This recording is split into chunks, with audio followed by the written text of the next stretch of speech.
Bonsoir et bienvenue dans les bras de Morphée. L'histoire que je m'apprête à vous lire ce soir n'est pas destinée aux enfants. C'est un conte d'une grande beauté, mais qui est aussi profondément tragique. C'est un conte japonais, histoire d'un amour impossible entre une petite servante et un daimyo, ou un seigneur. Ce conte nous raconte en fait l'origine de Tanabata, ou la fête des étoiles, qui est un des 5 festivals traditionnels du Japon, appelé Goseku. Ai-je suffisamment piqué votre curiosité? Alors sans plus attendre, voici pour vous la petite servante.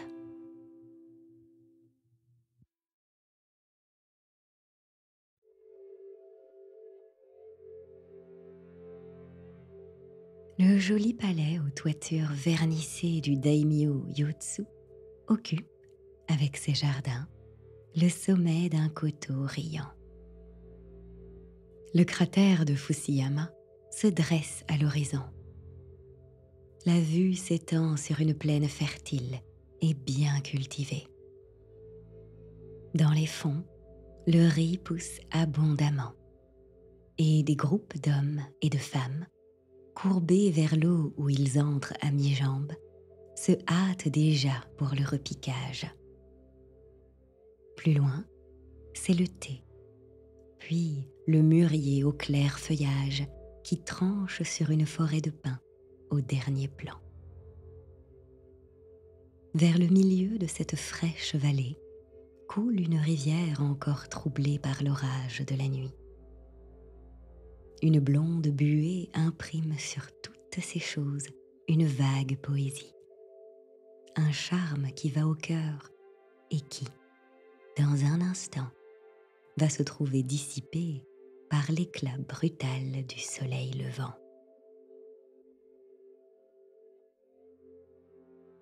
Le yé de Yotsu est tout de bois laqué, garni de shoji, panneaux de fenêtres en papier. Ces panneaux, glissant dans les rainures, s'ouvrent au jour et permettent de voir au dehors et aussi d'être vu. Qu'importe, le japonais ne cache pas sa vie et craint peu la curiosité. Mais si quelqu'un affectait de le dévisager, un paravent serait vite déployé devant ses yeux. Et le maître lui-même, le maître craint et respecté, viendrait demander compte à l'insolent de son indiscrétion. Et qu'il prenne garde, le vieux Yotsu à la morgue de ses ancêtres, il porte 2 sabres à la ceinture, et l'art le plus savant de l'escrime n'a rien qu'il ignore. Justement, la route poudreuse bordée de roses cerisiers en fleurs passe le long du yé. Souvent, les voyageurs, parvenus ainsi au sommet de la côte, s'arrêtent, autant pour reprendre haleine que pour jeter un regard sur le beau pays qu'ils ne lassent pas d'admirer. Et quelquefois, un poète enthousiaste jette au vent quelques vers.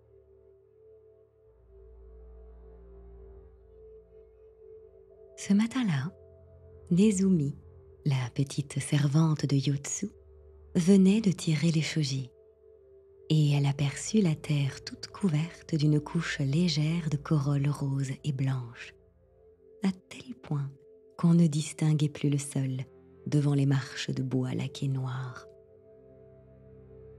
« Oh, dit-elle, le vilain vent et la vilaine pluie qui ont fait tomber les fleurs des cerisiers. » Et elle reprit, avec un regret d'abîmer ce doux tapis immaculé. « Où jetterai-je ce marc de thé ?» Elle réfléchit un instant, puis elle s'avança sur la terrasse extérieure de la maison et, avec un geste insouciant, elle lança sur la route le contenu du plateau qu'elle tenait à la main. Baka, cria une voix irritée. Voilà mon beau vêtement neuf tout gâté. Nezumi tendit la tête en dehors et aperçut, en compagnie d'un samouraï à 2 sabres, un beau jeune homme richement habillé, un daimyo sans doute, et sur qui elle venait de jeter son thé. L'aventure était certes désagréable, et la petite servante était trop bonne pour se montrer satisfaite de sa maladresse. Mais la victime avait pris un air si piteux que Nezumi ne put s'empêcher de rire. La folle. C'est toi, la servante, qui a fait ce bel exploit, et tu te moques encore par surcroît. Ouvre-nous, que je parle à ton maître. La chose tournait mal, pauvre Nezumi.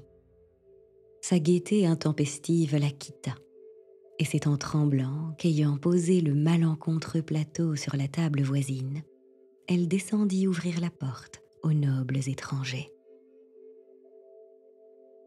Ton maître, quel est-il? Yotsu, daimyo de Nagawa. Va le chercher. Il dort encore, Seigneur. J'attendrai son réveil. Et, posant ses sabres sur ses genoux, Hikusen, le daimyo de Taratori, s'assit au seuil de la maison, non sans avoir ramené, avec un geste de mauvaise humeur, la belle étoffe encore toute mouillée de son manteau de soie blanche brodé de lune d'or. Le samouraï était resté debout, adossé à un kakemono précieux, peint par un des grands maîtres d'autrefois, Kano ou bien Moronobu. Nezumi, alerte mais pensive, achevait de mettre en ordre les divers objets familiers de son maître, dont le réveil ne devait pas tarder. Elle n'y songeait pas sans frayeur, la pauvre. Que dirait le terrible Yotsu, toujours si exigeant sur la bonne renommée de sa maison et sur le respect qu'on doit aux représentants des classes élevées? Quelle réparation exigerait ce beau seigneur si fier et si richement vêtu, qui avait bien besoin, ma foi, de passer sous la fenêtre à une pareille heure? Cependant, de son côté, après avoir donné à sa précieuse étoffe toute son attention, Hikusen en reporta une partie sur la petite servante, à qui, à mesure que le temps s'écoulait, il en voulait beaucoup moins. La suivant des yeux dans son travail, il la voyait jolie, de formes gracieuses et élégantes sous ses habits simples. Il regardait ses beaux cheveux noirs, étagés dans une harmonieuse coiffure où se mêlaient les coquillages et les épingles brillantes, son teint mat, frais, ambré comme la fleur du prunier, un air de douceur et de modestie répandu sur ses traits si fins. Il voyait aussi ce gros chagrin, prêt à éclater, qui bridait sa bouche et gonflait ses yeux. Chagrin dont il était la cause, et qui, maintenant, faisait sur lui une impression plus vive que le rire de tout à l'heure. La pauvre Mousmé, la pauvre petite servante, légère comme un papillon, la tête vide comme un moineau. Ne fallait-il pas pardonner son étourderie? Et qu'importait, en somme, au riche Hikusen, la perte d'un lait d'étoffe? Comment t'appelles-tu, la petite servante? Nezumi, Seigneur. Nezumi, souris. C'est un nom qui convient bien à ta mine futée et à ton trottinement agile. Eh bien, console-toi, Nezumi. Tu ne seras pas grondé par Yotsu. Mais une autre fois, Jeune étourdi, regarde où tu jettes ton marc de thé. Yotsu arrivait à ce moment. Hikusen le salua. Je n'ai pas voulu passer près de ton yé sans te connaître, Yotsu. Ta renommée était parvenue jusqu'à moi, et je porterai à Seto le souvenir de ce passage dans ton palais. Je suis Hikusen, daimyo de Taratori. Ce matin est pour moi l'aurore d'un jour heureux, répondit le puissant Yotsu avec politesse. Ma maison t'est ouverte. Je souhaite de t'y voir souvent. Oui, il y revint souvent, le bel Hikusen, dans la maison du daimyo de Nagawa. Depuis longtemps, le printemps avait disparu. Les cerises de la route étaient mangées, les moissons d'été rentrées. La glycine, puis l'iris avaient fleuri. Et le yé, sur le sommet du coteau, disparaissait maintenant au milieu des érables rouges et des chrysanthèmes multicolores. Hikusen venait encore saluer Yotsu, tout étourdi de cette amitié neuve. Et en même temps, Nezumi, avec son joli sourire, servait le thé dans la vieille faïence de Satsuma. Or, le beau daimyo était amoureux fou de la petite servante, et il n'osait le dire. La disproportion de naissance, de rang, de fortune était si grande qu'elle appelait le ridicule sur une pareille union. Et le jeune homme hésitait à braver ainsi l'opinion. Pourtant, tous les jours il se sentait épris davantage, et cette jeune fille l'ensorcelait en vérité. Un jour enfin, il parla, et à Nezumi, toute tremblante de joie, il fit l'aveu qui brûlait son cœur. « Que dites-vous, Seigneur? Vous vous moquez de moi? C'est mal. » »« Je ne me moque pas. Je suis sincère. Tu seras ma femme. »« Moi, votre femme? Moi, Nezumi la servante? C'est impossible. » »« Impossible. Pourquoi, si je le veux? » »« Que dira le maître? Je dois le servir 10 ans encore, et jusque-là, il a tout pouvoir sur moi. » »« Tu diras à Yotsu que tu m'aimes, et que je t'aime. Tu lui demanderas ton congé. Il ne sera pas assez cruel pour te le refuser.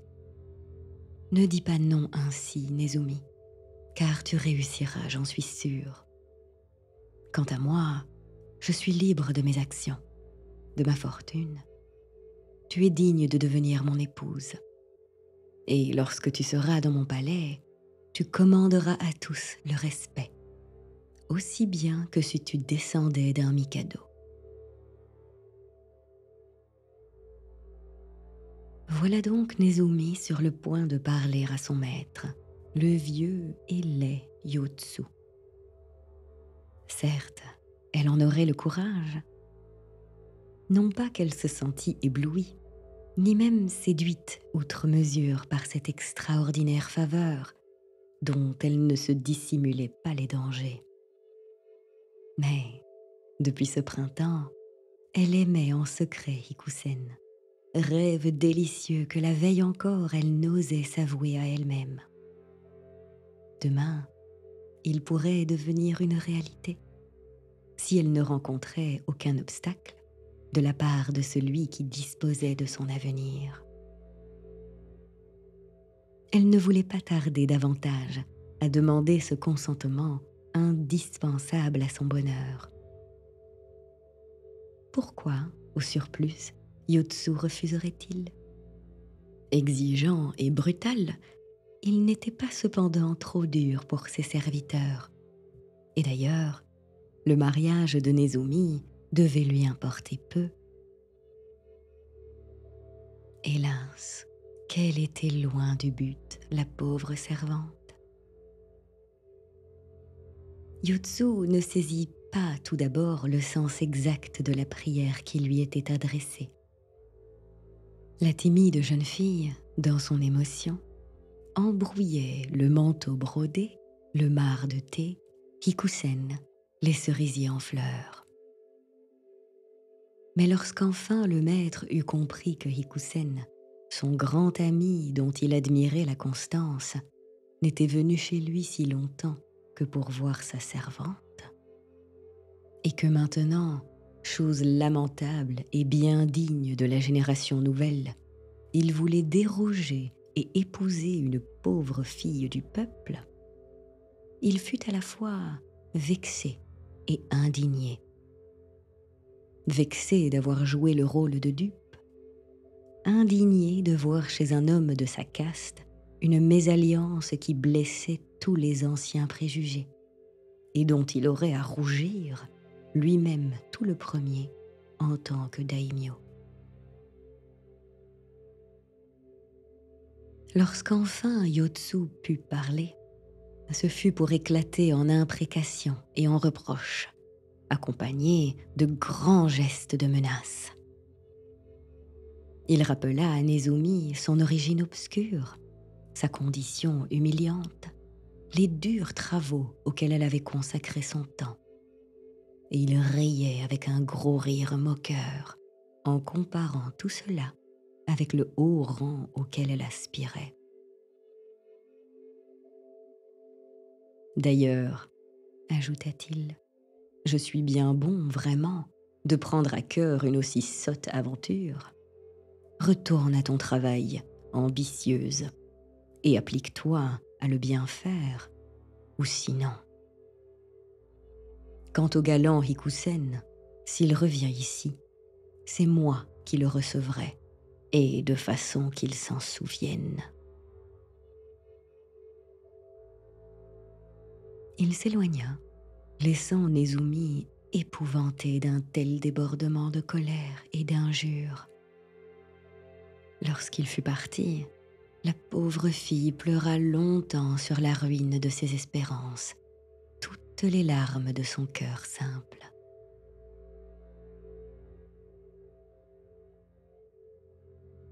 Cependant, il ne fallait pas qu'à son tour Hikusen vînt affronter la colère et les insolences de Yotsu. Donc, reprenant un peu ses sens, elle trempa son pinceau dans l'encre de Chine et écrivit à celui qu'elle avait déjà considéré comme son fiancé. Hikusen, toi qui étais apparu dans la vie de l'humble servante comme la brise du soir après l'étouffante chaleur du jour. Hikusen, adieu. La volonté du maître est plus forte que mon amour. Nezumi restera fille. L'or et la soie de ton palais ne sont point faits pour elle. Elle allait mettre à la suite le monogramme de son nom lorsqu'elle songea au danger que courait le jeune daimyo s'il s'aventurait encore dans l'œillet de Yotsu. Elle ajouta donc « Si on te voyait dans ce palais ou alentour, ce serait ta perte. Yotsu est méchant et sa colère est terrible. » Puis elle signa et fit parvenir sa lettre aussitôt. Hikusen était impatient de recevoir des nouvelles et fort peu rassuré, au fond, des suites de sa folie. Car c'était folie, vraiment, que d'aller prendre femme dans les derniers rangs du peuple. Le charme, la beauté, l'honnêteté de Nezumi n'étaient même pas une excuse suffisante à cet acte que beaucoup autour de lui blâmeraient. Mais, malgré ce que la raison lui commandait, il braverait les résistances et épouserait la femme de son choix.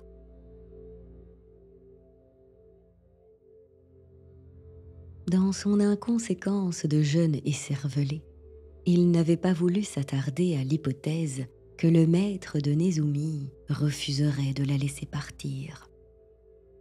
Or, cet obstacle était, au contraire, très à craindre, et la loi formelle à cet égard.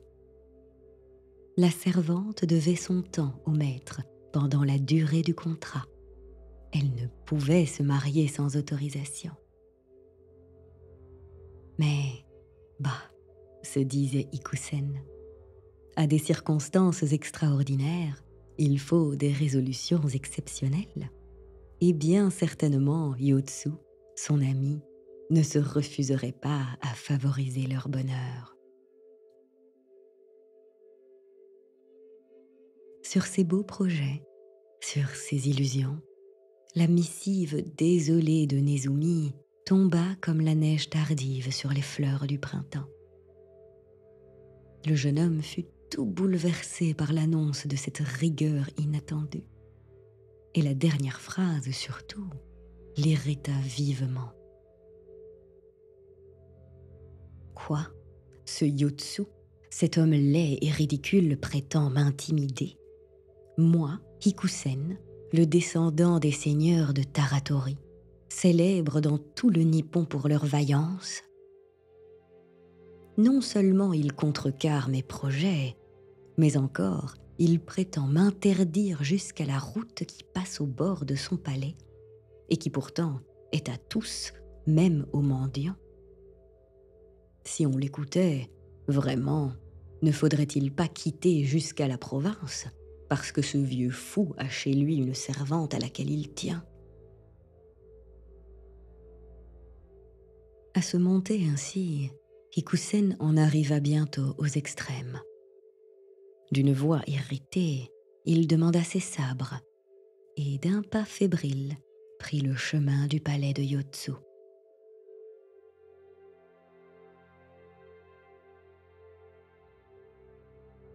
Celui-ci était précisément sur la terrasse de sa maison, arpentant nerveusement le plancher pour calmer un reste de fureur qui grondait en lui.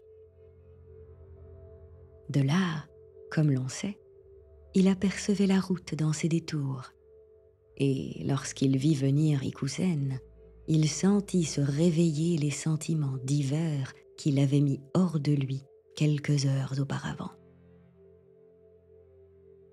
Le voilà donc, ce bellâtre, triste héritier d'ancêtres fiers et vaillants.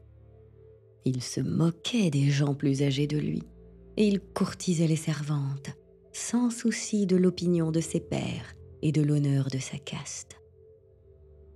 Maintenant, il n'y a plus chez les jeunes gens ni amitié, ni retenue, ni dignité, ni religion, ni respect des choses établies.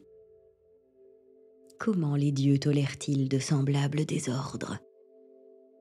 Mais du moins, lui, Yotsu, ne souffrirait pas sous son toit pareille injure. Et du plus loin qu'il put se faire entendre, il dit: « Toi que j'ai cru mon ami, et que maintenant je méprise, tu ne viens pas, je pense, franchir le seuil de ma maison. Elle n'est ouverte qu'aux honnêtes gens. Je viens au contraire causer avec toi en ami, Yotsu, et te faire entendre raison, dit Hikusen. Et en même temps, il entrait dans le jardin. Hors d'ici, Berabo, misérable Hinin, cria Yotsu. Hors d'ici, où je te fais payer cher ton insolence. Le chevalet chargé de ses sabres se trouvait à portée. Il y saisit un long tourgui à 2 tranchants et se précipita sur le visiteur. Hikusen recula d'un pas, ne s'étant guère attendu à une apostrophe aussi virulente. Mais le sang de ses ancêtres coulait dans ses veines. Il n'hésita pas davantage. Tirant son sabre, encore que celui-ci fût plutôt une arme de parade, il se mit vivement en défense. « Au surplus, dit-il, vidons sur le champ cette querelle. Toi mort, Nezumi deviendra libre et m'appartiendra. Tu comptes trop vite sur ma mort, jeune audacieux. Appelle à ton aide la science des armes et le secours des dieux, car Yotsu, daimyo de Nagawa, ne fait jamais grâce. » La lutte s'engagea. Elle fut longue, car si Yotsu était vigoureux et exercé depuis sa jeunesse aux rudes combats, Hikusen était plus souple et plus agile. Tous deux avaient déjà reçu quelques blessures sans gravité, lorsqu'une natte, au fond, s'écarta pour laisser passer le joli visage inquiet de la petite servante, attirée par le bruit insolite. En voyant cette scène terrifiante, elle ne put retenir un cri, et Hikusen, instinctivement, tourna la tête. Ce fut sa perte. Au même instant, l'épée de son adversaire s'abattait, et, ne rencontrant aucune parade, elle traversa la poitrine du daimyo de Taratori. Nezumi s'était jeté sur le corps ensanglanté de son fiancé. Yotsu, impassible, essuya son beau sabre à garde ciselée et le reposant sur le chevalet. « Nezumi, dit-il avec un sourire cruel, il faudra faire porter ce jeune homme dans son palais. Que son exemple profite à tous ceux qui oublient les saintes lois du Nippon. » Puis, s'enveloppant dans son manteau avec dignité, il sortit.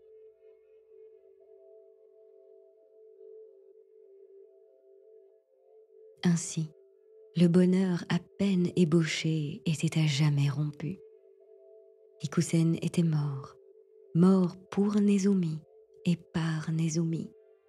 Et elle, la petite servante si jolie et si rieuse, si insouciante avant qu'un beau seigneur fût venu la chercher et troubler sa quiétude, elle restait seule sur la terre pour pleurer, portant dans son cœur un deuil que rien ne rachète.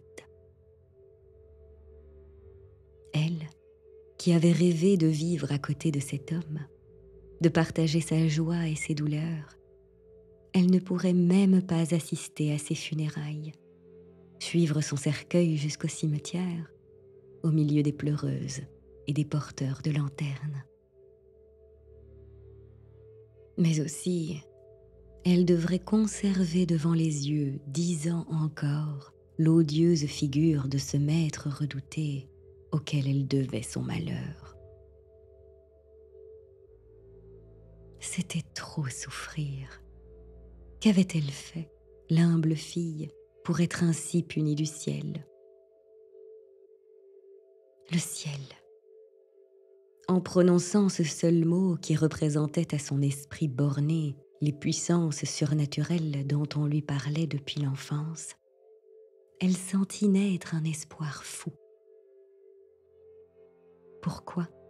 Puisque les prêtres de Bouddha racontaient sans cesse à la foule des fidèles des histoires de résurrection mystérieuses, d'incarnation extranaturelle, pourquoi ne demanderait-elle pas au Dieu la vie de son fiancé? Passant aussitôt du désespoir à le plus profond, à la confiance sans limite, elle ne douta plus du succès.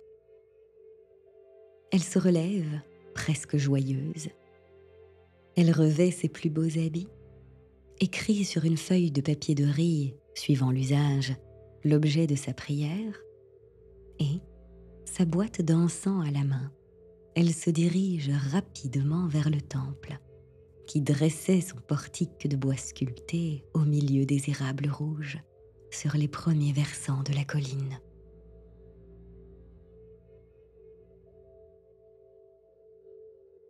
Le temple était vide. Outre que ces sanctuaires bouddhistes sont très peu fréquentés, l'heure n'était pas propice aux visites des fidèles, et les bonzes étaient sortis pour mendier sur les routes et à la porte des maisons. Nezumi entre, frappe 3 fois dans ses mains, selon le rite, pour appeler l'esprit du dieu, puis s'agenouille, saisi de respect en présence de Bouddha, devant lequel brûle le feu éternel. Le dieu est assis sur une large feuille de lotus d'or, et le socle de laque qui le porte, incrusté d'ivoire et de nacre, est, lui aussi, recouvert d'une abondante végétation de feuilles et de fleurs d'or massif, desquelles Bouddha semble sortir pour commander au monde. La main droite dressée vers le ciel indique la toute-puissance de la loi divine au-dessus des volontés humaines et son éternelle immutabilité.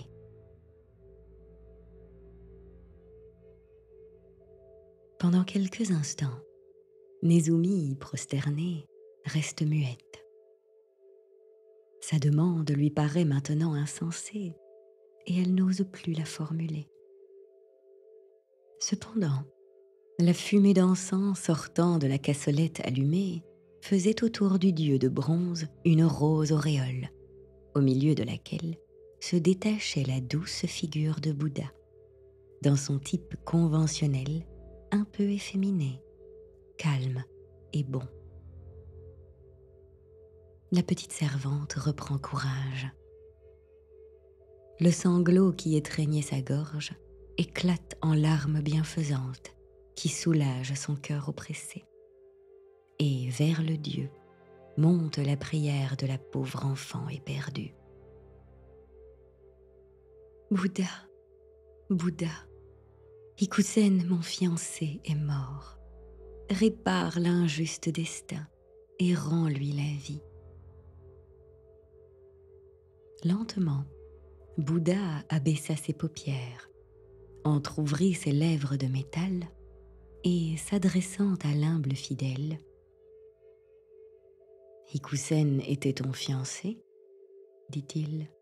« Mais n'était-ce pas un haut et riche seigneur, un des maîtres de ce pays ?»«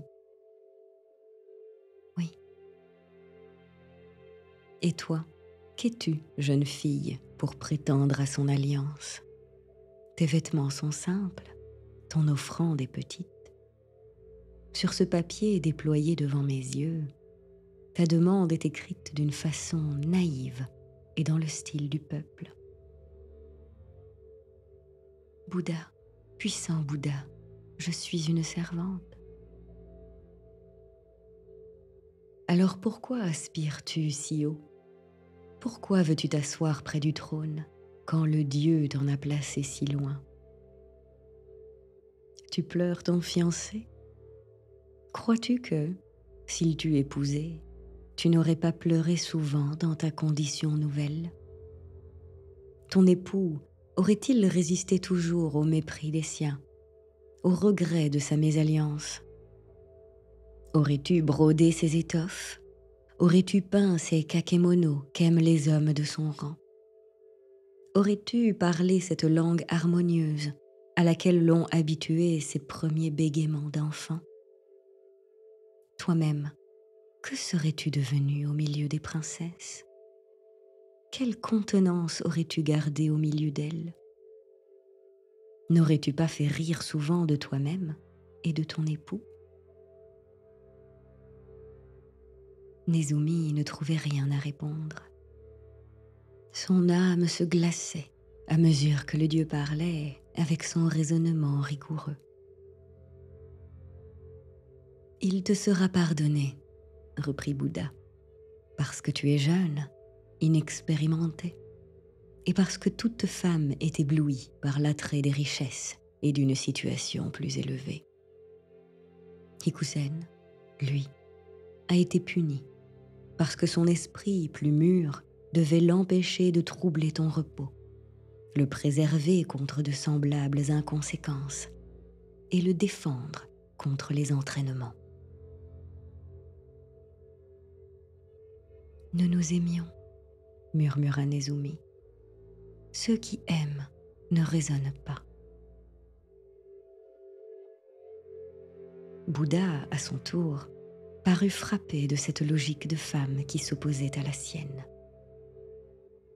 Il réfléchit quelques instants, puis, avec lenteur, il prononça l'arrêt divin.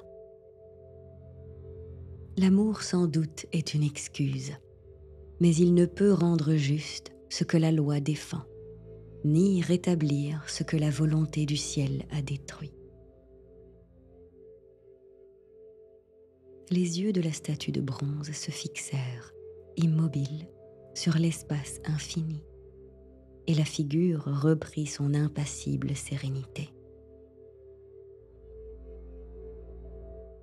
Nezumi comprit que la décision était immuable et que ses espérances étaient brisées à tout jamais. Alors, vivre, vieillir avec ce souvenir terrible, près de ce maître odieux, oh non. Bouddha, cria-t-elle avec angoisse, prends au moins ma vie. La face divine se ranima, avec une expression de pitié suprême. Soit, dit le Dieu, ta constance sera récompensée. Je prends ton âme et celle de ton fiancé, et j'en fais 2 étoiles que je place au firmament. Mais dans l'éternité, la voie lactée vous séparera, et un seul jour par an, vous pourrez vous rejoindre, si les oiseaux du ciel veulent bien se réunir pour vous faire un passage. La cassolette, prête à s'éteindre, jeta une dernière flamme. Le parfum monta vers la statue en une fumée plus intense. Et Nezumi, à demi pâmé, vit, comme dans une vision, la réalisation des promesses du Dieu. La paroi du temple avait disparu sous l'éclat des flammes et de l'auréole de feu. Dans la main de Bouddha, 2 étoiles, l'une blanche, l'autre rouge, couleur de sang. Des oiseaux s'élevaient vers le ciel, avec des cris joyeux, au milieu des accords d'une musique douce et ravissante. Et tout au loin, comme une promesse de bonheur, les 2 figures réunies, d'Ikusen et de Nezumi. Puis, tout s'estompa. Peu à peu se fondit devant le visage de Bouddha toujours impassible et bon, et doucement la petite servante s'étendit sur le sol, inanimée.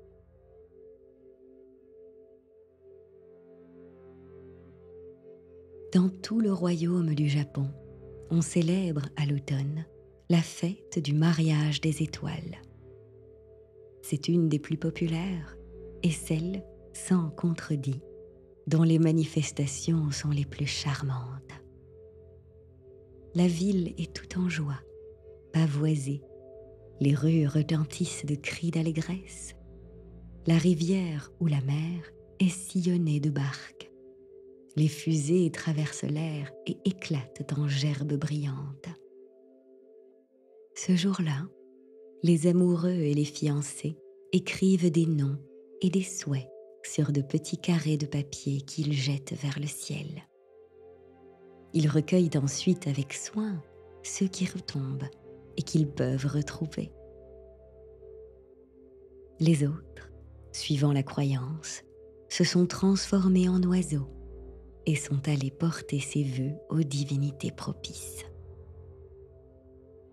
Joints aux autres oiseaux du ciel, ils forment au-dessus de la Voie lactée un pont immense qui permet au noble daimyo et à l'humble petite servante de se rejoindre un seul jour et d'exaucer les souhaits de tous ceux qui sont comme eux sur la terre, simples, fidèles et dévoués malgré tous les obstacles.